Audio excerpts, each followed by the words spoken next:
মই জাজমেণ্টটো পঢ়ি মই আসলতে সন্তুষ্ট নহয়। যি 20 জন আজি তেওঁ কনভিক্ট কৰিলে 302 302 ধাৰাত তেওঁলোকক শাস্তি প্ৰদান কৰাৰ কোনো তেনেকুৱা সাক্ষী নাই।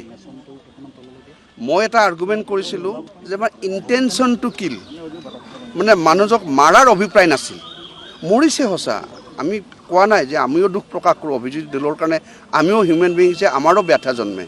কিন্তু আইনগত দৃষ্টিভংগীৰ পৰা যদি আপোনালোকে পৰ্যালোচনা কৰে, তেওঁলোকে এটা সপাৰধাৰা বুলি জমা হৈছিল আৰু পৰৱৰ্তী সময়ত তেওঁলোকৰ হয়তো হেৰিৰ কাৰণেই মৃত্যু হৈছে। কিন্তু আইনত কোৱা হৈছে যে এজন মানুহৰ যেতিয়া মানে মাৰিম বুলি অভিপ্ৰায় নকৰে তেতিয়া 302 নাহে। ইণ্টেনশ্যনটো নাছিল, তেওঁলোকৰ ইণ্টেনশ্যনটো আছিল ইয়াক শাৰীৰিকভাৱে অপদস্থ কৰা বা শাৰীৰিকভাৱে বা জখম কৰা। গতিকে সেইকাৰণে আমি কৈছোঁ যে এই কেছটোত মই প্ৰথম দিনাই কৈছিলোঁ যে আপোনালোকে তেতিয়া আচৰিত পাইছিল 20 তাৰিখৰ আগত এটা ডেটত, মই বোধহয় 6 তাৰিখে, যে ইয়াত 302ৰ কোনো ইনগ্ৰেডিয়েণ্ট নাই। আজি এই জাজমেণ্টটো আজি ধৰক পানিছমেণ্টৰ আৰ্গুমেণ্ট আছে, ধৰক লাইফ দিছে, এতিয়া লাইফে দিব, যিহেতু 302 আছে লাইফে দিব। ইয়াত ফাঁচিও দিব নোৱাৰে কাৰণ ইয়াত এগ্ৰাভেটিভ ফৰ্ম নাই। ফাঁচি দিব লাগিলে ৰেয়াৰেষ্ট কৰিব লাগে, ইমান ঘৃণনীয় হ'ব লাগিব যে পৃথিৱীত সেনেকুৱা ঘটনা বিৰল, আৰু এইটোত সেনেকুৱা নাই। গতিকে ইয়াত যদিও যোৱা ডেটত মই শুনিছোঁ যে বহুতেই আহ্বান জনাইছে ফাঁচিবলৈ, মই এই ডেটত ফাঁচি দিব নোৱাৰে।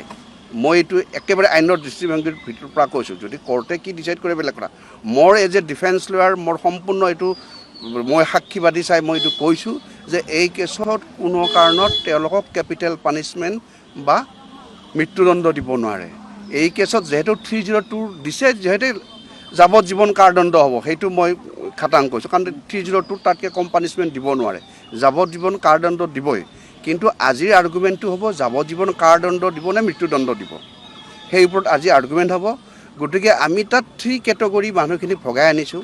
20 জনৰ 3 জনৰ অলপ গুৰুতৰ আছে, 13 জনৰ অলপ মধ্যম গুৰুতৰ, আৰু 3 জনৰ একেবাৰে মোটামুটি লঘু। আৰু এনেকুৱা ধৰণৰ সাক্ষীখিনি পৰ্যালোচনা কৰিলে কোনো কাৰণত মানে মই ভাবোঁ যে এই 302 কোনো কাৰণত কোনো ধৰণৰ তেওঁলোকক পানিছমেণ্ট দিব নোৱাৰে। যদি 302 দিব লাগে, 302 ধাৰাত পানিছমেণ্ট দিব লাগে, তেতিয়া আমাৰ 300 যি ধাৰা আছে দণ্ডবিধি আইনৰ, তাৰে থাৰ্ডলি বুলি এটা আপোনাৰ প্ৰভিজো আছে, সেই থাৰ্ডলিত পৰিব লাগে, আৰু সেই থাৰ্ডলিত পৰা নাই। নপৰাৰ কাৰণে আমি কৈছোঁ যে যিহেতু আমাৰ যি বিৰছা সিং বুলি এটা কেছ আছে, সেই কেছত 4টা ক্ৰাইটেৰিয়া দিছে যে এটা মানুহক মাৰ্ডাৰ হ'ব লাগিলে এইকেইটা ক্ৰাইটেৰিয়াত ফুলফিল হ'ব লাগিব, আৰু সেইকেইটা ক্ৰাইটেৰিয়া ফুলফিল হ'ব নোৱাৰাৰ কাৰণে এইটো 302 ধাৰাত কোনো ধৰণৰ পানিছমেণ্ট দিব পাৰে।